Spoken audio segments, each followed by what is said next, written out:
نوشتن چطوری ما رو به خواسته هامون میرسونه؟ چرا نوشتن خوبه؟ چرا تاثیرگذاره؟ چطوری بنویسیم که به واقعیت تبدیل بشه؟ اگه اهدافت محقق نمیشن، حتما روش هدف گذاری داشته باش. تازگی‌ها زیاد شنیدیم که گفتن بنویس تا اتفاق بیفته. توی این ویدیو کامل بهت میگم که چجوری بنویسی و چقدر زمان میبره. من مهسام و به کانال ذهن برنده خوش اومدید. نوشتن آرزوها و اهدافت یک تکنیک خیلی ساده و در عین حال به شدت تاثیرگذاره. ازت میخوام بری تو اتاقت دور از همه، در سکوت کامل، یه برگه سفید برداری و شروع کنی به نوشتن هر چیزی که میخوای. هدفت رو مشخص کن و بشناسش و تصویر سازیش کن. اگه گوشی میخوای کامل ریز بریز و با جزئیات بنویس که چه شکلی باشه، چه رنگی باشه. اگه پول میخوای کامل بنویس چقدر میخوای. اگه سلامتی میخوای بنویس برای کدوم بیته میخوای. تمام چیزی که میخوای رو در قالب جمله و با جزئیات کامل بنویس. ازت میخوام با خودکار آبی و روی کاغذ سفید بنویسی، چون بی نهایت انرژی داره و خیلی بهتره تا اینکه بخوای روی گوشی و لپتاپ بنویسی.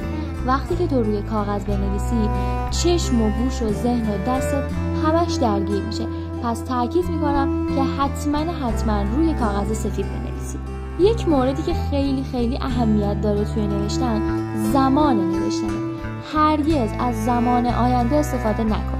یکی از دلایلی که باعث میشه اون چیزی که میخوای رو در زمان مشخصش به دست نیاری، زبانی هست که خواسته هات رو از کائنات میخوای. یعنی چی این حرف من؟ وقتی میگی من میخوام این گوشی رو داشته باشم، وقتی از آینده‌ای که میخوای میگی، اون جمله رو میبری زیر یک علامت سوال خیلی بزرگ که این موضوع برای من اتفاق نیفتاده و قراره در آینده اتفاق بیفته و این باعث میشه ناخودآگاهت به این برداشت برسه که همچین چیزی واقعا اتفاق نیفتاده و این باعث میشه بیشتر زیر علامت سوال بمونه. پس وقتی میخوای بنویسی، وقتی میخوای شکرگزاری کنی، حتی اگه اون شرایط رو نداری، طوری بنویس که انگار اتفاق افتاده، انگار تجربهش کردی. یعنی به جای اینکه بنویسی خدایا من 100 میلیون پول میخوام، بنویس خدایا سپاسگزارم که 100 میلیون پول رو دارم.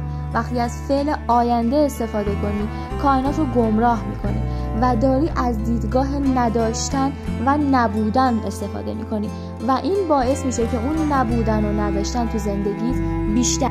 حالا بریم سراغ شاه کلید این تکنیک. اگه تا الان کانال من رو سابسکرایب نکردی، سابسکرایب کن و همراه. شاه کلید این تکنیک احساس شماست نسبت به جمله‌ای که داری می‌نویسی. چقدر مطمئنی که اونو داری، چقدر ایمان داری. جمله‌ای که می‌نویسی نباید با شک و تردید باشه.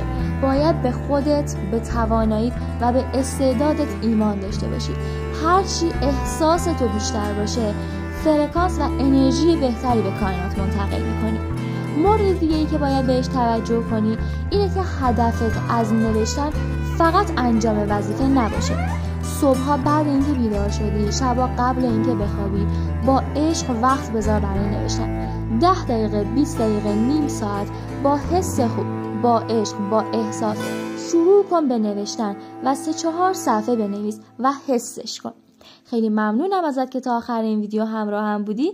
دوست دارین ویدیوی بعدی در رابطه با چی باشه؟ تو کامنت ها بهم بگی.